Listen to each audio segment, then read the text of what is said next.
Welcome into this edition of Mondays in Midtown. This is our last edition for the 2011-2012 school year. I'm your host, Willie McKinnon. We've got a great show lined up for you today. We're going to start off by sending you down to the KSLU, St. Louis University Radio studio, which is just below us here in the Bush Student Center. We talked to Sam Bonfig, who's the general manager. He gave us a little bit of the history of KSLU and also what they do on a day-to-day basis now in the present day. We also have a political panel for you, a sports panel. Dr. Avis Meyer stopped by, talked a little bit about news writing, and also Dr. Z's communicating, where he talked about final lessons. So let's go ahead and send it down to the KSLU studios where we talk to Sam Bonfig. All right, Willie McKenna here, joined alongside Sam Bonfig, general manager here at the KSLU radio station located in the Bush Student Center. Sam, I just want to talk to you a little bit about the inception of KSLU a little bit. You have this wonderful binder here giving the whole history of how it started out. So let's just go ahead and start here at the beginning. Explain to me a little bit about how KSLU got started, when it got started, and I mean just like the initial thoughts behind it. Sure. Well, as we all know, St. Louis University first began as an institution in 1818. And already right out of the gates in 1820, they had their own very first radio station, the first radio station west of the Mississippi. The president at the time, Brother Ruppelt, was actually the one to kind of spearhead this initiative, and he called it Brother Ruppelt's Pioneer Broadcast. So this was a huge undertaking for the school. They constructed this massive FM frequency tower. We have pictures in our history binder here. It doesn't even hold a candle. The buildings around it, that's the scale of how big it was. But in this picture here, looking at it, it looks as though what you were saying is where Pius would be located. Exactly. Now, right there near Duburg. Exactly. That's where they were first chaired. And actually the control room and all the recordings happened in Duburg at the time. So that was where KSLU was kind of started up. And then as years went by, the radio station gained traction, and it eventually kind of separated off from St. Louis University a little bit into a more public domain, if you will. It was called We Enlighten the World, underwent a name change. Brother Ruppelt passed away. I think the general manager position shifted around a little bit. And basically with We Enlighten the World they were targeting more of a global or regional audience. So they would have guests come in from Europe. They would have regional artists come on as well, just kind of sort of appeal to a broader crowd. Yeah, it's really interesting because you look at KSLU now, and it's completely student-run, whereas kind of like you were saying here, it was almost like a community faculty-run organization, and I don't know exactly how much student participation there was then, but just looking at these pictures, you can tell it's very much run by the faculty, it looks like. It definitely was, and back in those days, radio was kind of up here, and it was, well, you know, this is an adult thing to have a radio station and be broadcasted on a frequency.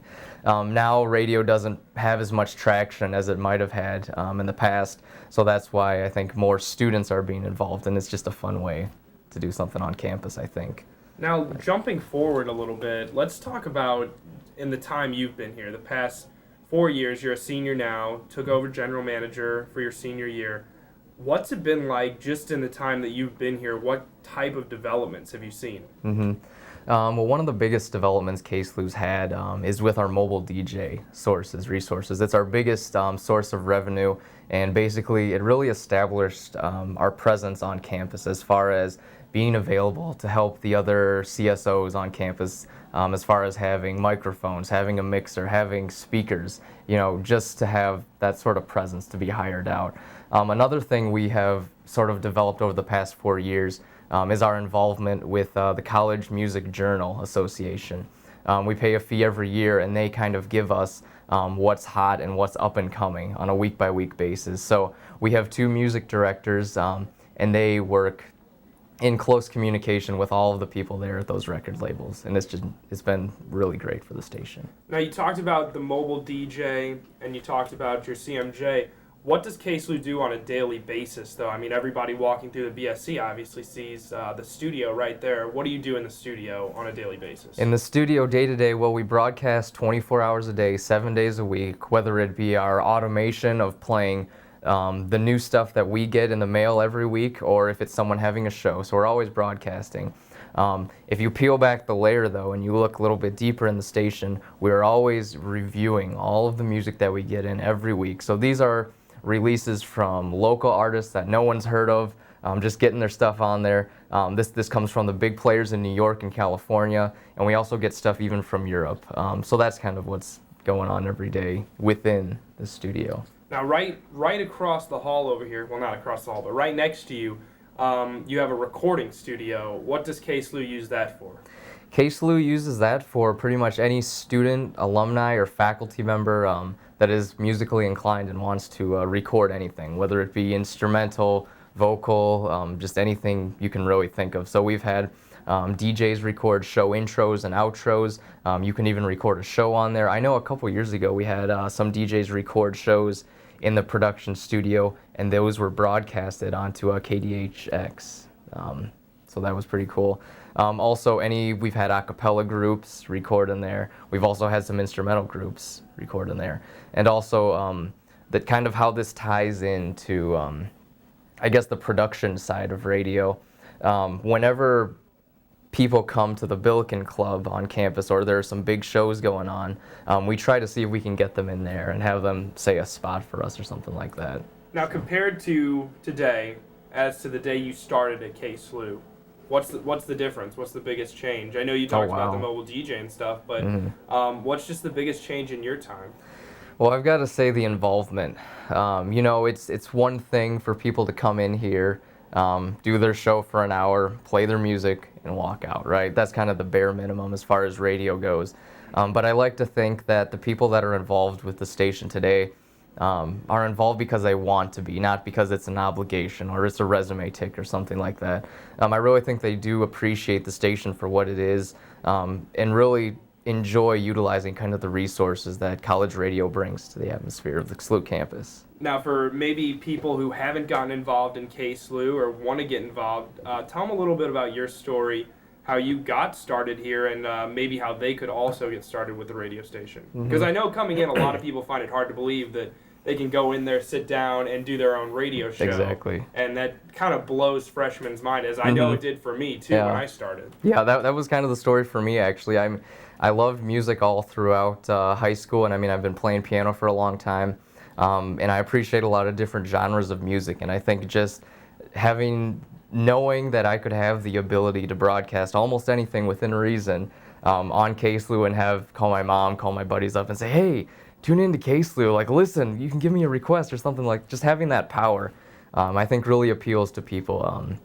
And as far as getting involved in the future, we are always at SLU Fair. We're always, if you check out our website at kslu.slu.edu, we typically post our DJ application there, so everything is run through there. Things do go on during the summer, and a lot of planning also goes into the fall semester. I want to talk to you a little bit about, some people may or may not know this who don't know a whole lot about KSLU, but right now it's a completely internet-based radio station. How did that transition happen from where it went from being an FM tower to where it is now with it being just on the internet? Sure. Well, when the station was called We Enlighten the World, they did have an FM frequency, and back in the early 80s, they actually made the switch to an AM frequency. I think it had to do with the fees of just keeping a tower, physically having it, paying the broadcasting fees every year, and eventually just the field of radio, I think the interest really wasn't there as much. So they nixed the tower and they said, well, the internet is up and coming. Let's take this platform over there, kind of see where it develops. And that's pretty much the story of how the transition So it's been on the internet now since mid-80s or 90s? Well, since the internet has been, I would say early 90s. Early 90s. Since then, yeah. Because actually back in the early 80s, it was mainly run through Parks College.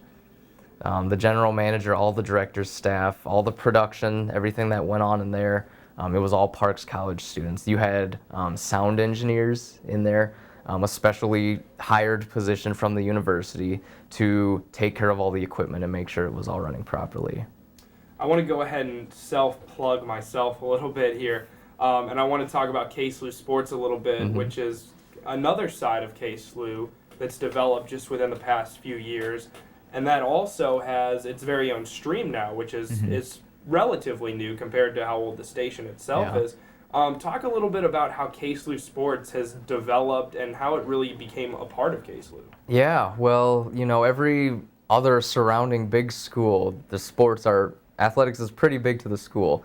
And it kind of came down to us sitting down one day and saying, well, why don't we broadcast? You know, what do we do? We have commentators at the game, but if you're not in the city or if there's an away game, how are people going to listen? You can't rely on ESPN for everything. So there was kind of just this group of individuals a couple years ago that they really spearheaded the initiative, and they did their research, they figured out kind of what equipment they needed, and they came to the general manager at the time, and they said, hey, you know, could we get this going? And luckily at the time, the general manager was very receptive to it, added the equipment into the budget, and lo and behold, we got funding for it. So it kind of really just took off from there. And since then, I think the program has really gained a lot of traction as far as people coming in that know they're interested in athletics and broadcasting, but the music side maybe not isn't for them. Now, playing dumb a little bit here, what exactly does KSLU Sports do on a day-to-day basis? Like shows, what kind of stuff? KSLU Sports kind of functions within the station. While we do have 2 streams, they are doing complete coverage of all of the home games, even some of the away games for multiple avenues of athletics. You've got men's and women's athletics. They're doing a lot of great things at the Chaffetz.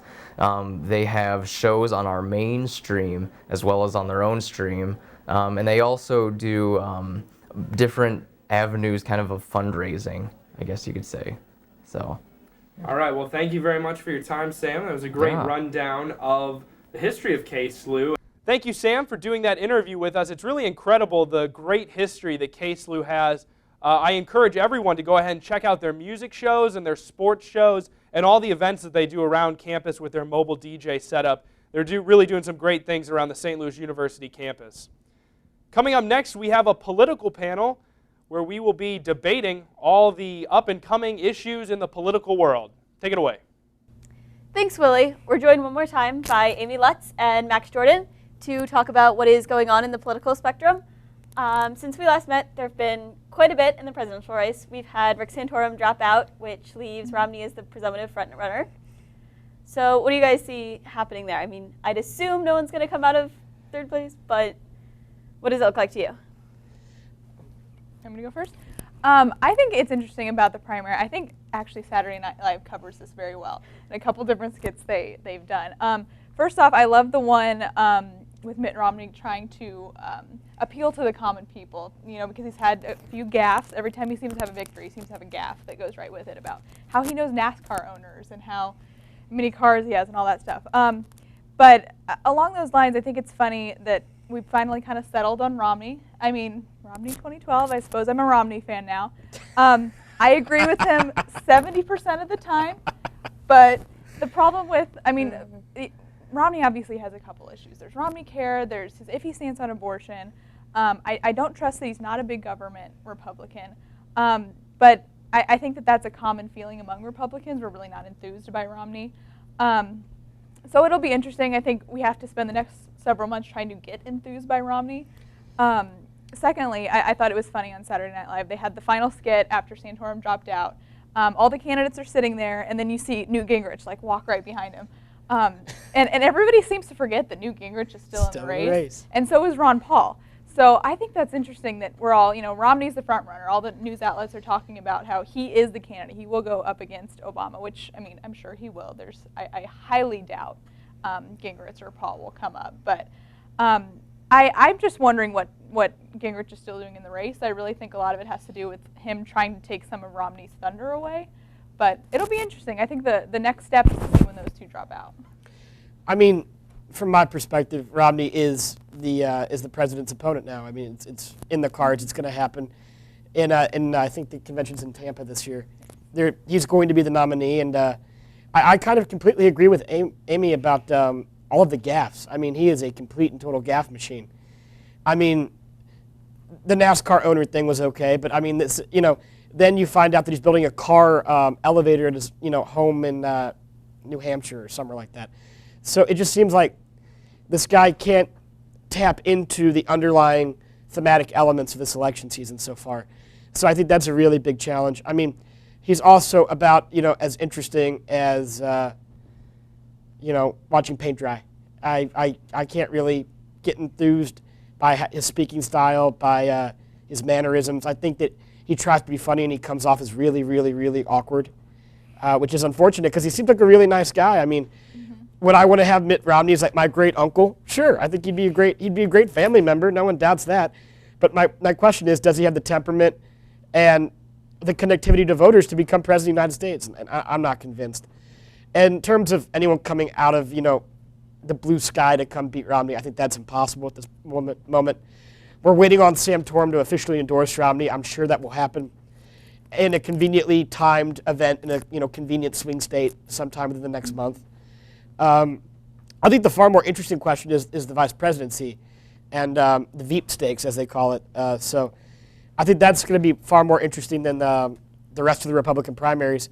And when it comes to Speaker Gingrich, I just think he's in there to get a good speaking slot at the convention. I can think of no other real reason. So. Okay, so yeah, I was going to touch on that. What are Ron Paul and Newt Gingrich still doing in the race? Because I mean, the last thing I'd heard about Gingrich was when he got bit by a penguin at our zoo. Yes. So I mean, yeah, he's clearly not. I'd like to add, personally, I think Ron Paul is crazy. Who doesn't? I am your common Republican, and I think that is why he still is in the race. I think he likes the attention. He wants to get the national platform for his End the Fed, for his libertarian principles. And I think that's how he's going to do it. He's going to stay until the end. I know that there's been a little bit of talk about maybe trying to seize the libertarian nomination at the last second. I don't think that's necessarily going to happen, but I think this is kind of his, last shot. Swan song. Exactly, swan song, exactly, because he's not rerunning, I don't believe. This is his last. Well, he's pushing 80. I don't he's getting up think there. He would. I personally think from the Ron Paul perspective that he's kind of setting the groundwork for a Rand Paul run in the future. His son, who's junior senator from Kentucky. So, I wouldn't be surprised that, the heir presumptive is Rand Paul. So I think that the movement will continue. But, I mean, as far as Gingrich is concerned, I really think at this point it's like he's angling for a cabinet post in a Romney administration, a good speaking slot, or maybe some kind of influence in crafting the platform, which actually I find that he's very good at. But at this point, I think he's just in for giggles. I mean, I can't think of any other reason. Yeah, and I think there's been a lot of talk about how Gingrich is somewhat of an egomaniac. He really likes to get his face out there, kind of along the same lines as Ron Paul. But I feel like Gingrich is more about Gingrich, whereas Ron Paul is more about the libertarian End the Fed type of thing. Mm-hmm. Yeah. So the VP slot's still wide open. Mm-hmm. Do you guys have any thoughts on who the Romney campaign is going to pick? I have a couple predictions. Would you like to share them? Okay. Well, earlier this week, Politico reported that Romney was at, I think, an event in Utah, and Rob Portman was there as well. And it seemed like everybody that saw Rob Portman speak just fell in love with this guy. And if you don't know who Rob Portman is, he is the junior senator from Ohio. And kind of, a guy that wouldn't rock the boat. Ohio's a key swing state. No Republican has ever won the presidency without Ohio. So it's a key element in Romney's electoral strategy. But again, like Romney, I find him very boring. I would rather, watch golf. So it's just kind of confusing why he would be on the ticket, because that would mean that there's not really that much excitement. Then, of course, there's Rubio. Everyone's fawning over Marco Rubio, the junior senator from Florida, Hispanic American, Cuban American, beat Charlie Crist in a Senate primary a couple years ago. Really exciting guy. He could add a lot to the ticket, but he's kind of deferred every time he's been asked. But I mean, the vice presidency is probably a very, very hard job to say no to. So what do I know?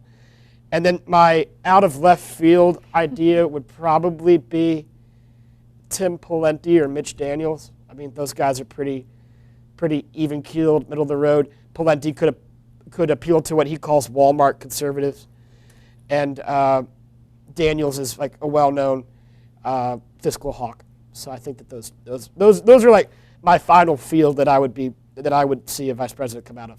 Mm-hmm. I do agree on a lot of that. We actually brought conservative speaker Essie Cupp last week, and I was asking her about the same thing, and she brought up Rob Portman. She really thinks that he's going to go with him. I think that, you talk about Rubio. There's also, you could add Paul Ryan in there. I think they're probably considering a 2016 run right now, and I think that's really consideration on the VP ticket. I personally would love to see Paul Ryan as their 2016 candidate.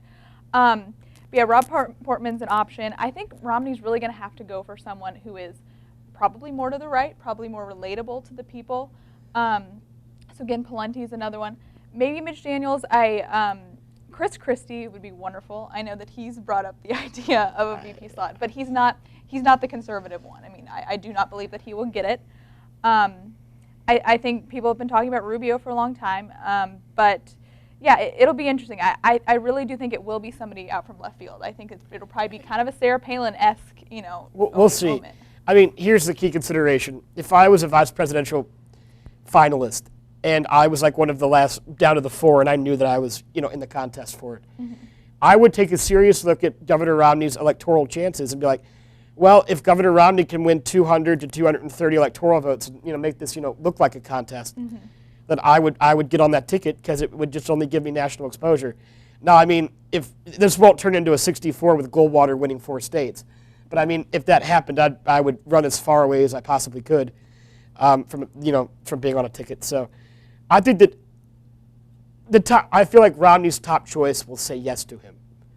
If I could be more, I guess, succinct about it. But I don't think Ryan. I think that Ryan has too much to win in the House. So. Ryan has a big job on the Budget Committee, and I don't think he's going to want to skip that for VP slot. Yeah, you should run for Senate if you ask me. I think there was talk about a year ago, so he should have. Big possibility. So last thing on the presidential campaign, we've seen Romney tend to follow the president around and give speeches everywhere the president has gone.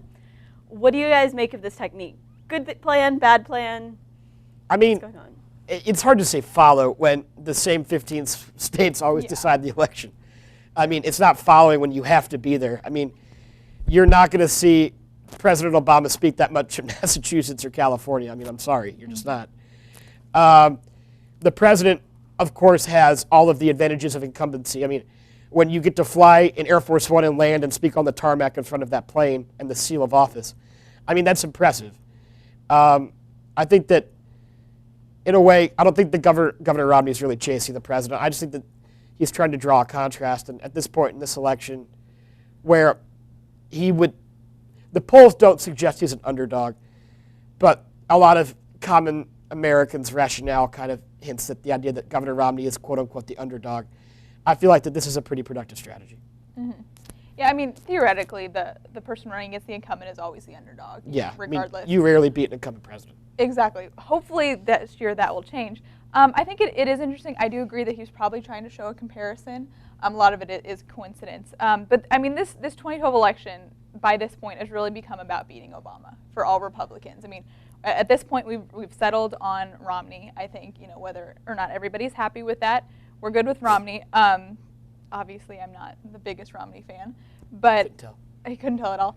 But no, I think it is a good strategy, and it's important to show, you know, the differences between the two candidates. I know that Andrew Breitbart, God rest his soul, said something at CPAC this year, and he said, if you're not for us, you're against us. If you're going to vote third party because you don't like Romney, then you're for the other side. And I think that that's really the battle cry for conservatives, Republicans right now, in that, you know, it's about beating Obama no matter who our candidate is. All right, and so let's turn to the policy real quick. Recently, we've seen the Supreme Court spend 3 days looking at the president's health care bill. Unprecedented amount of time. That's true. What do you guys make of this, the coverage we've heard? I mean, a decision is a long way off, but it's 2 months away. June, yeah. Early June at that, probably. So okay. Right before the conventions. Amy, you are my polar opposite on this issue. Please. I will go right ahead. From what I've heard, it really is sounding good for conservatives. I know they didn't really let cameras into the event, but we've heard a lot of, you know, audio from it. I know Kennedy was really questioning the idea, and it's really going to come down to Kennedy. I think, you know, hopefully a 5-4 split. See, I'm not convinced that Roberts would say no to the mandate. I think Roberts is much more moderate than anybody gives him credit for. He was chosen specifically by President Bush because he wasn't that offensive to any real ideological strain. So I'm not convinced that Robert doesn't say yes, and I'm not convinced that Kennedy doesn't say yes, but admittingly Kennedy was far more skeptical than anybody on my side would like to see Kennedy be. That I will admit that, from the beginning. Yeah. At the same time, though, you've got to look at the circumstantial evidence, too. I mean, much more conservative Reagan appointee judges in lower courts upheld this mandate. So that is a key consideration to understand. And of course, the Supreme Court is a 9-member club, with a lifetime appointment. So it's very hard to predict. But at the same time, the circumstantial evidence points to upholding the law. And I would give it like a 60% chance. Yeah, I mean, it's going to be close no matter what. We're not going to see a 7-2 vote. No, it's going to be 5-4 or 6-3. It'll be 5-4 either way. And I'm going to go the opposite, obviously. I really think that of all the people I've talked to, of all the things I've watched, I think it will get struck down. The real question is, will the entire bill get struck down, or will it just be the mandate? Because if you get rid of the mandate, it really takes the legs out from underneath the bill. But there's a lot of other hidden things in there that we don't want out there. So I'm hoping, obviously, that it gets cut down. It'll be interesting to see what effect that has on the campaign. Obviously, I think it will probably help Romney in the long run, because hopefully healthcare won't be as big of a deal if we don't have to deal with Obamacare. But it'll definitely be interesting. It will not be good for the president, I don't think, if it gets I think it would be, getting it struck down would be a wash. I mean, let's not forget that, Governor Romney is tied to the individual mandate like the president. I mean, we can't pretend that he's not. At its most basic, I think it is a wash. Publicity-wise and perception-wise, of course, it hurts the president. When his signature domestic achievement is struck down by the Supreme Court, it would suck. Let's call it what it is. But same thing happened to Roosevelt, and Roosevelt beat the pants off his challenger. So, who's to say how it plays in Michigan, in Ohio, in Florida, and, Colorado, and even Arizona. So it's really interesting. It's really really interesting time to be a court watcher. Yeah, and you got to remember in politics that a few months is an eternity. So that's 2 months from now, that's 60 news cycles. Exactly. So by the time October, November roll around, who's going to be really thinking about healthcare anymore? Even if it gets upheld, it might not be a big deal. It really all depends on how everything shakes out, I think. A lot of factors. Yeah. Well, Amy Lutz and Max Jordan, we've greatly appreciated having your insights this past year. And we hope to see you back next year. Max, we wish you luck with your future and graduation. Yes, good luck. And we'll be right back with more.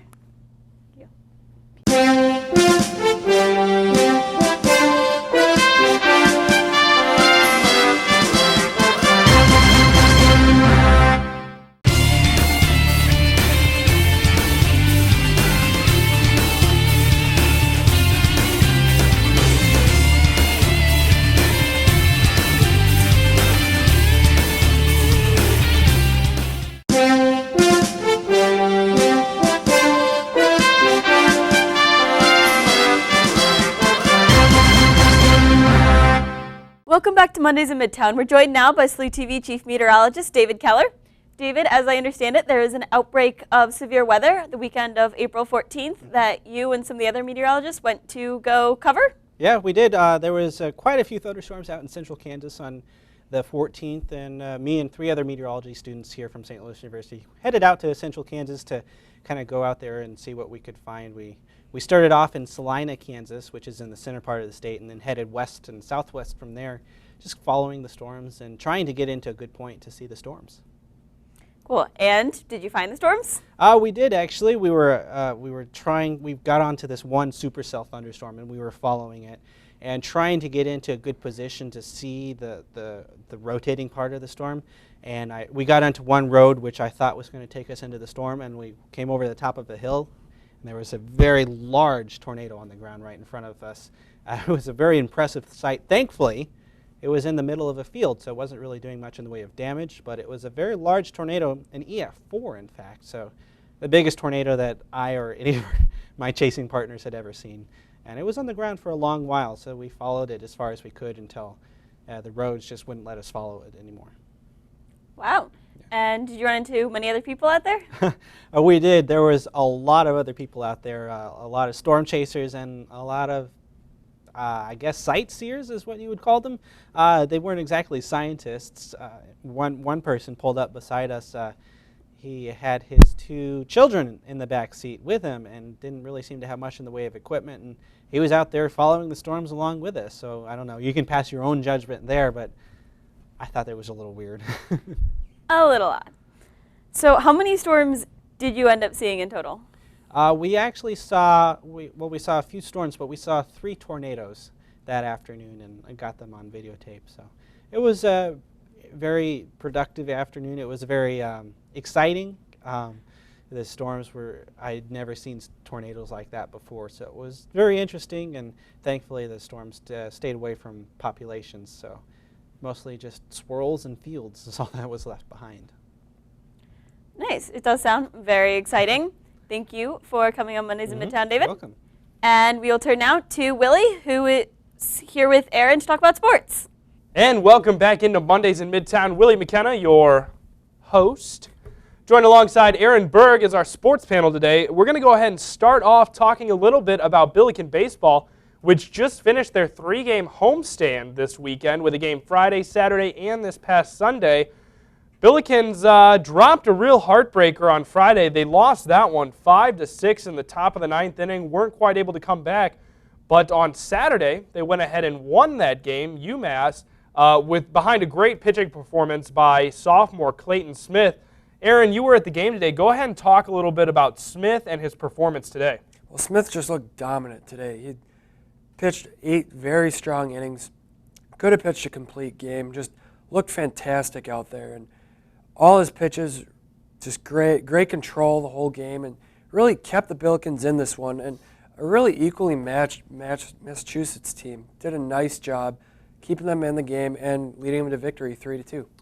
Right, Smith pitched 8 strong, and then coming in relief, Steve Jensen, and then for the close, the save, was their closer, Travis Parker, who basically threw 2 pitches, got 2 outs on a double play, and that did it as Smith got his 5th win of the season, and Parker also got the save today. So good series as they'll finish up on Sunday, and they move now to 25-12 on the season and 8-3 in Atlantic 10 play. So good start for the Billiken baseball squad. But let's go ahead and move on now to Major League Baseball, which right now the Cardinals are having quite the start to their season. They're going to be playing the Pirates this weekend, which they just finished that series up as well. On Friday, they won 4-1, and their game Saturday and Sunday are yet to be determined. But so far, the Cardinals off to a really good start, 10-4. Talk a little bit about the success of this Cardinal team. Well, the surprising thing is Lance Lynn. Last night, Lance Lynn, another great win. He's 3-0 in the season. And just a really strong job for him to come in and take place when Wainwright is struggling this year. You have Chris Carpenter down with an injury. For him to come in and fill that role and fill the void that the Cardinals need him to do and really do a good job of controlling it. Also, they have Carlos Beltran, who comes in with a new team, struggled with the Giants last year, trying to get out of New York, and just comes in to the Cardinals and a winning club, a winning situation. Some people didn't think he could do it. They thought he was over the hill and done, but he comes in and does a really nice job leading the team and really continuing the success. And I think a lot of people are really surprised. They have Matt Carpenter also filling the void at first after Pujols leaving, and he's doing a nice job too. So they're really just carrying that winning tradition through and surprising fans and keeping it going. One of the things that's really surprising to me is now Berkman's on the 15-day DL. Freese missed a couple games. Schumacher just coming back from injury. And even through all of these issues, the Cardinals are still in the top 2, basically, in offense for the entire league. So it's really been impressive, even with some of their main players out. And Chris Carpenter, pitching-wise, he hasn't pitched a game this season. And Adam Wainwright's 0-3 with an ERA above 11 right now. So those are all key contributors to this team, and they're still winning and doing so in great fashion.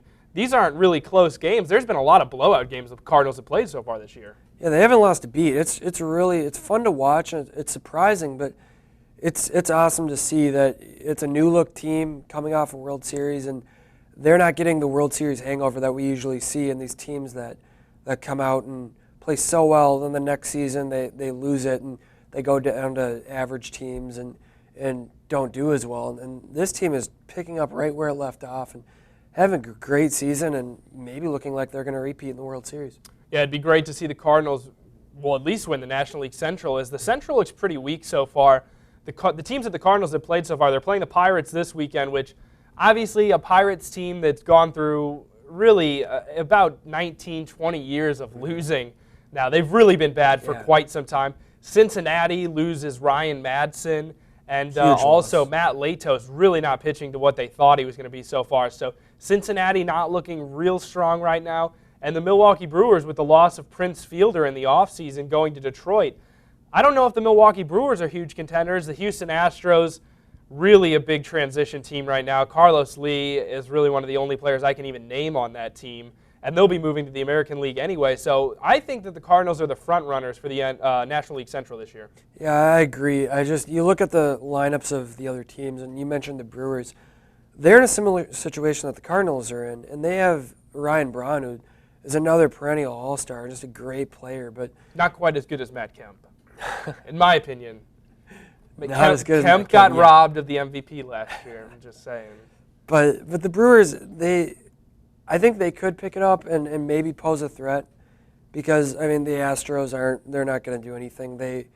They're so weak, and I think they're going to be weak for a while. They really are.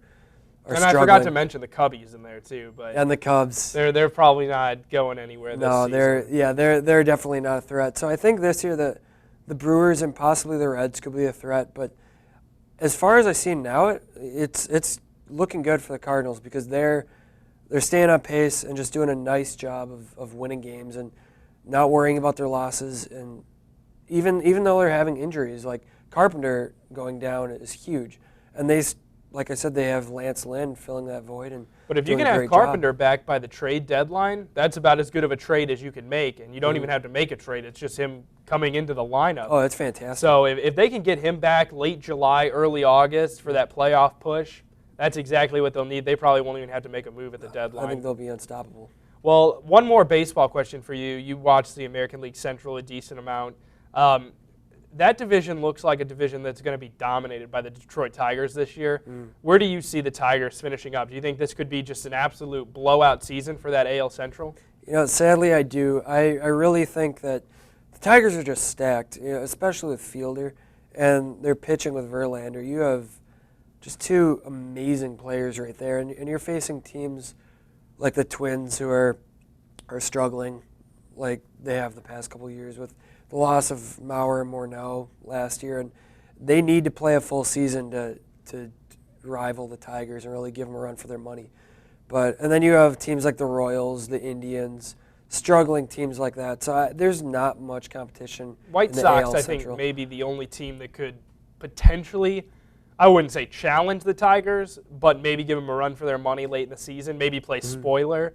But besides that, I can see this division being won by 10-plus games. Well, the interesting thing about the White Sox is Jake Peavy is back. He had some injury problems the past couple of years. He hasn't won 30 games since 2007. So it's going to be tough. So I recently picked up on my fantasy squad.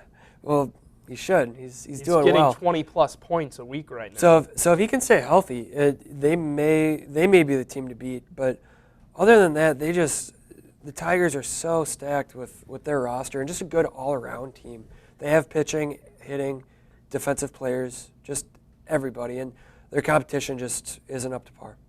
Well, let's go ahead and move on to the NHL right now, which they're in the first round of the playoffs and on both the east and the west side.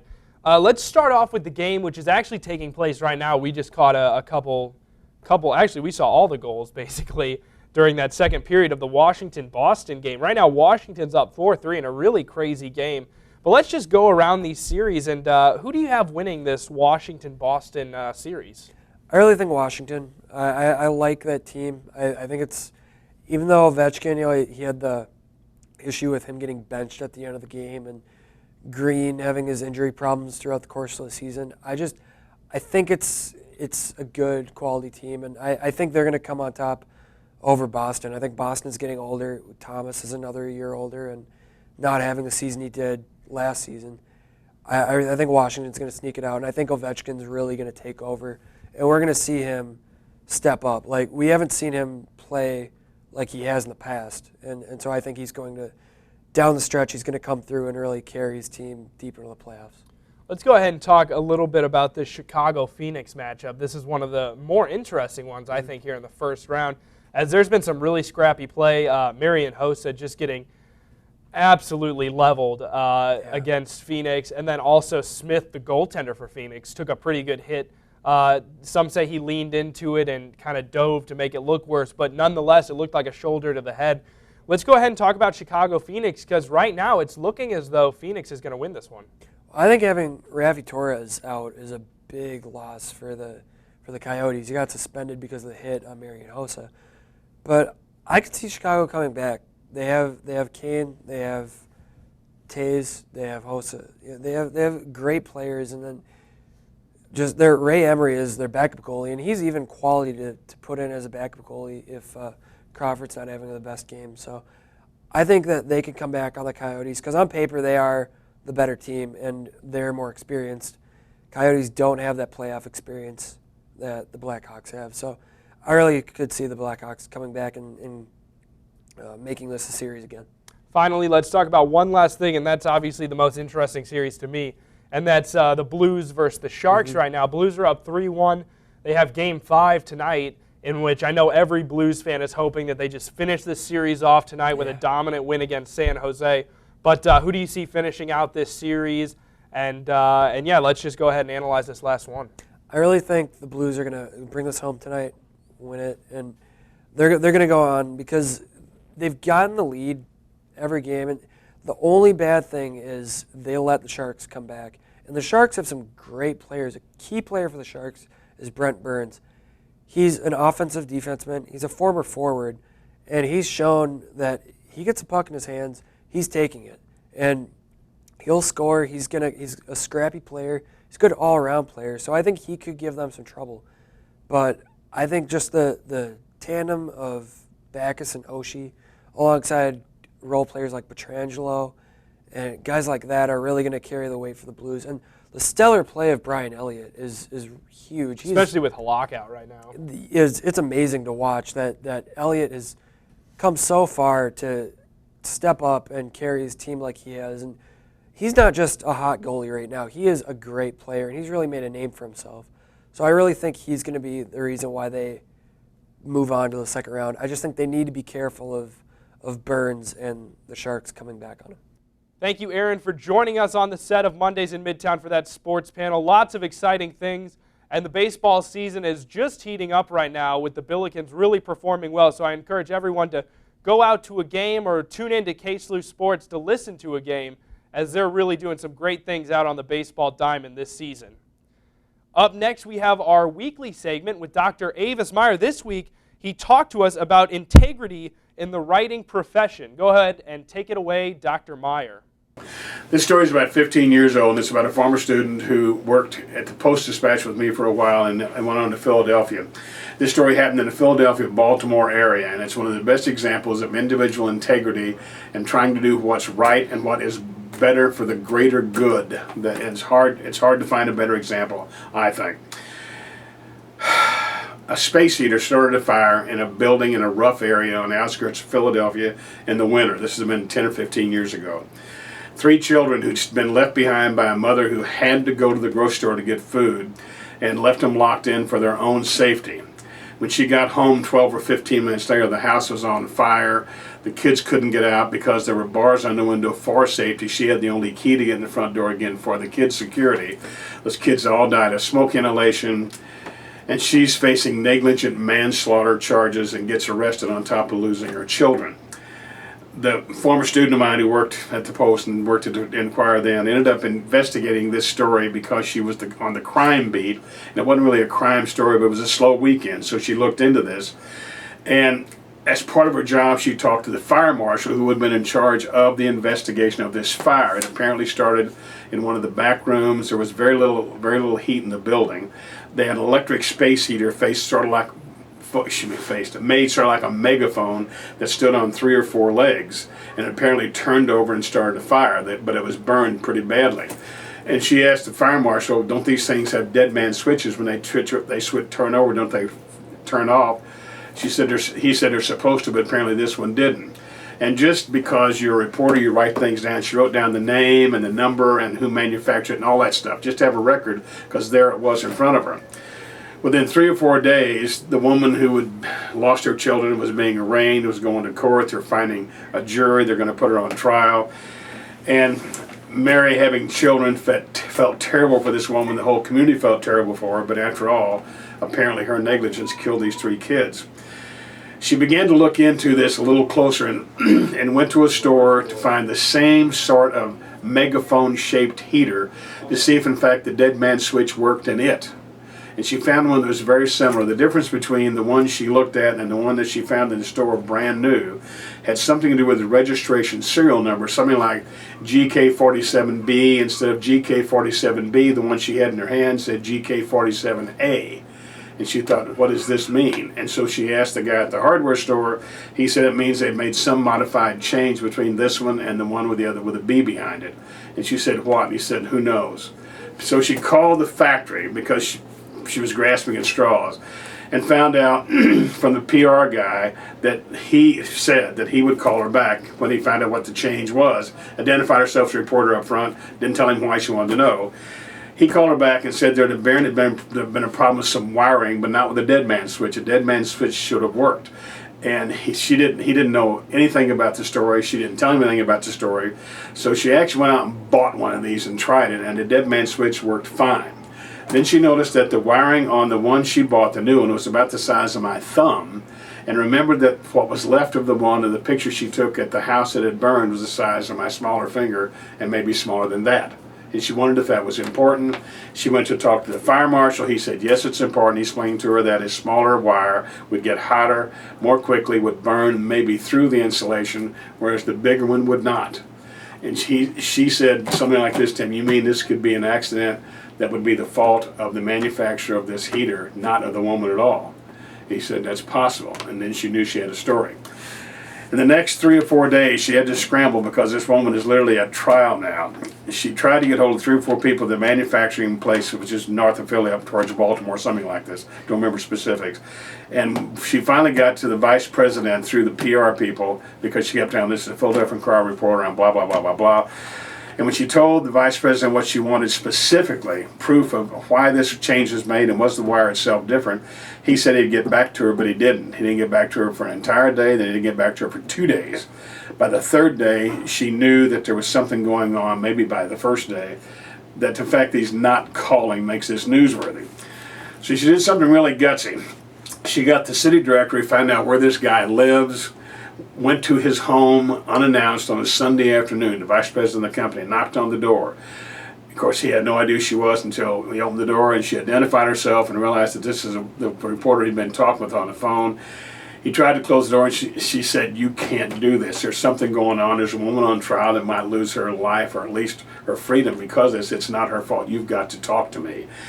So he agreed to take her to the main office, and this is Sunday afternoon at an industrial park, and show her something that was crucial to this woman's trial. But he made her promise that she would not ask for a copy to back it up, that it had to go on his hearsay, and it had to be anonymous. And she agreed to all these things, although she called her editor, and her editor said, you shouldn't. She said, I've got to this time. They went there. He showed her a piece of paper on it with the president and the vice president and the then foreman. Found out that the wire they had from the east, from Japan or China, had been wrapped with the proper insulation, but the wire itself was too small and it did not carry it. It burned through, and they called back all but 5 or 6 of these. They caught it quickly. It wasn't their fault. It was the wire manufacturer's fault. They called these back and they scrapped them. They were hoping that 4 or 5 didn't cause trouble, but one of them did, and one of them was in this woman's house and caused these 3 kids to die. Mary says, I've got to have a copy of this letter. And he said, you promised me you wouldn't ask, and I can't do it. About that time, they heard a noise in the boss's office less than 25 foot down the hallway of the office building, and the guy almost panicked. He said, it's my boss. If it's my boss and he finds I got a reporter in here, it's my job. He said, I'll lose my house. My kids are in college. Sit tight, I'll be right back. He leaves the building, the office, to go down the hallway to find if his boss is there. And she has to make a decision based on her best ethics, her best morality, and her giving her word to someone that she wouldn't do this. The piece of paper that proves everything is lying on the desk next to her, and there's a Xerox machine on the other side of his desk, and it's on. She has about 10 seconds to decide, do I break every rule in the book and make a copy of this, or do I let it go? She made a copy, folded it, and put it in her purse. He came back about 10 seconds later, completely unaware, of course. Then she said something really brave. She said, I could have made a copy of this while you were out of the room, because the Xerox machine's right there. What do you think about that? Can I have a copy now? They argued and they tossed it back and forth. She never told him she already had one. He finally agreed to do it anonymously, although he was worried it might cost him his job. She published it the next day. The court would dismiss the woman's case. She went free and clear, as you might imagine. She still lost her children, but at least she knows it wasn't her fault. And I'd love to be able to report that everything was happening, everything worked out well. In fact, a lawyer got hold of her, then a class action suit against the company. The company went bankrupt. Everybody lost their job, including the guy that tried to do the right thing, and the foreman the foreman that retired lost his pension. Everything went to hell in a handcart. And when Mary and I talked about this, she would say, did I do the right thing? And of course she did, because what she did was to tell us, the people, the readers, this is what happened. More importantly, she did this for the greater good, because the woman who was ultimately innocent did not have to pay for this, did not have to answer for it, and it was the truth. And that should be the number one concern. But she said it's still the story that touches her most. End of tale. Two quick stories about one of the reasons I love SLU Kids, and one of the reasons I've been here so long, and one of the reasons I stay.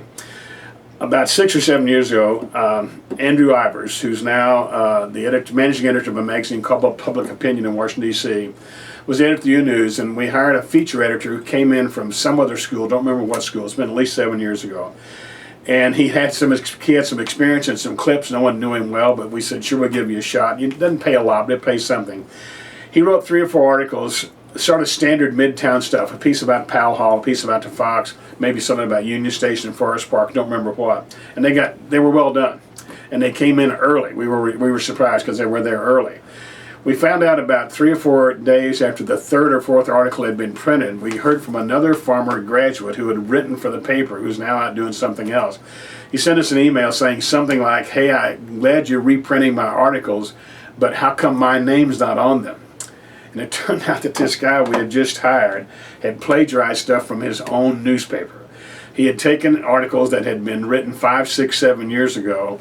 I probably should have recognized them, but no one else would have even thought about it. And we reran them under his byline because he didn't tell us, he didn't write them. Well, when Andrew found out about it, he called the guy in, he took him across the coals, and he made him pay back whatever he'd been paid, maybe $35, $40 a week for 3 or 4 weeks. He made him pay it back right then because it wasn't right. And he fired him. And we ran a piece apologizing to everybody, although no one else knew about it. Still, it's the right thing to do. We fessed up. I found out at the end of the semester, when I was talking to Andrew about something else completely about this incident just popped up, someone mentioned that Andrew was a little bit tight for money that semester because he had also docked himself 4 weeks' pay. And for the editor-in-chief, that's a lot of money. He never told anybody he did this. He didn't make a big deal out of it. He felt like it was his responsibility. If it's your responsibility, you have to answer for it. He did the right thing. Not everybody would have, I think, but he did. And one more small example of much the same thing. University used to have a poetry magazine called Eadsbridge Literary Review. You can still see them in the library now and then. I was the editor and publisher for about 10 or 12 years. And we accepted prose and poetry from all across the Midwest, but mainly Midtown, St. Louis area. We would not accept prose poetry submissions from faculty. They've got their own stuff. This was mainly students. And it was a fun job, and we had good stuff. We had a reading at Couples House, usually before final week, but after school ended. And one year, and we always put our best stuff up front. One year we had a poem about this 88-year-old grandmother who had died a slow, lingering death, but was brave and courageous. And it was really moving and touching, and that was the first thing in the book. The editor of the paper that year was a guy named Charles Poole, who later became a big shot with PR of Anheuser-Busch in California. In fact, I think that's where he is now. And he showed up for the reading, which surprised me because I know this guy really, really well, and I didn't think he'd show up to the poetry reading because he's a newspaper man at heart. And when it came time to introduce the book, I got up and said, our first reader is we'll say Wilhelm Glass. And Charles got up. And as we passed each other, he said it for the podium. I had to sit in the audience. I stopped and I said, "This is yours." And he said, "Yeah." And I said, "Why didn't you put your name on it?" He said, "Because I know how much you think of me, and I figured you'd publish it because you like me, not because it's good enough. I wanted to do the right thing. It had to make it on its own, just like I have to make it on my own." I thought that's exactly what I'd have said if I were he and if I were as good a guy as he is. Short stories about integrity on campus and off campus. Thank you, Professor Meyer, for that in-depth look at writing professions. We've truly enjoyed all of your segments this year and hope to have you back on Mondays in Midtown next year, as we've really had a great time listening to your stories. Finally, before we wrap this episode up, we want to remind you to email us at mondaysinmidtown@gmail.com or check us out on Facebook and YouTube. Go ahead, leave us some comments, let us know what you want to hear about, and if you have any requests for stories, go ahead and drop by. We'd love to hear from our fans and exactly what all you want to see on this show. And finally, sadly, Dr. Z. Schaefer, who's been a part of Mondays in Midtown for 2 years now, is leaving SLU this year to head to SIUE. So he's going to give us a final look with his final lessons and everything that we've learned from him. And we wish him the best of luck at SIUE. And we've truly appreciated everything that you've done for Mondays in Midtown in the past 2 years. Have a great summer, everyone. Have a great finals. And we'll see you back here in the fall semester next year. Today I wanted to take a little bit of time to sort of give you my final lessons, because this is also Mondays in Midtown's final episode of this year, and it'll actually be my final episode of doing these nice little conversations with all of you, because I have taken a new position. So I just wanted to take some time to go through and try to give you all college students some very candid, honest advice about what I might have done differently had I been in college.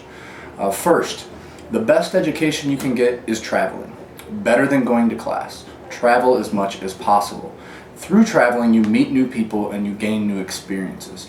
Traveling basically summarizes the whole point of my little rant today, and that's expanding your comfort zone. And the only way you can do that is finding out what makes you uncomfortable and being uncomfortable. Only then will you incrementally expand your comfort zone over time. Another thing you should do is always be reading. It doesn't have to be books or journal articles. It can be anything, but always be reading something, and read widely. And while you're reading, converse with the author. Write things down. Disagree. Don't just take everything that you see in print form as fact or truth, because it's just not true. Another thing, don't burn bridges. We hear all about social networking and Facebook and LinkedIn and all of that stuff, and that's great. But don't forget about the face-to-face connections that you make over time, because the handshake and the eye contact are the things that people remember, not necessarily the thousands of contacts you have via Facebook and LinkedIn. Those are also important, but just remember to be out there building professional and social networks. Another thing is, and this is really important, take time to enjoy the moment. I have a big problem with that, and lots of people do, because we're always planning for the future. So we treat the present as if it's just a planning period for some future thing that's going to happen. The problem is that once most people reach a goal, what do? They then set 10 new ones, right? So take time to enjoy the moment, smell the roses, some people will call it. I would say take time to plant roses, all right? Plant some roses, enjoy the moment. Another thing that's really important is know your conflict habits, know your study habits, know your leisurely and socializing habits. Socrates said it best, know thyself. If you don't think you're going to be able to study if you go out with friends, then make the smart decision, all right? Journal. It's important to write things down. If not for yourself and to reflect on it in the moment, do it for your kids so that you have some things written down that they can then see your growth and development as an adult over your 4-year college career, 4 to 6 year college career. Know the difference between an idea, an argument, and an opinion. Enough said. Remember that age and maturity are only detractors if you allow them to be. Lots of people look at college students as if they have nothing to contribute to the world, and that is the fault of those professionals. So remember that you do know things, that you're getting experiences that those people might not have, and always have confidence in yourself to share what you're learning and share your thoughts with other people. The final bit of advice is just don't take yourself too seriously. Don't take life too seriously. Have a sense of humor. Be able to self-deprecate. It's really important to be able to look at life, especially serious things, and step back and smile sometimes and remember it's just one part of a bigger whole. So as my favorite humorist and author Hunter S. Thompson once said, "Buy the ticket, take the ride." Thank you.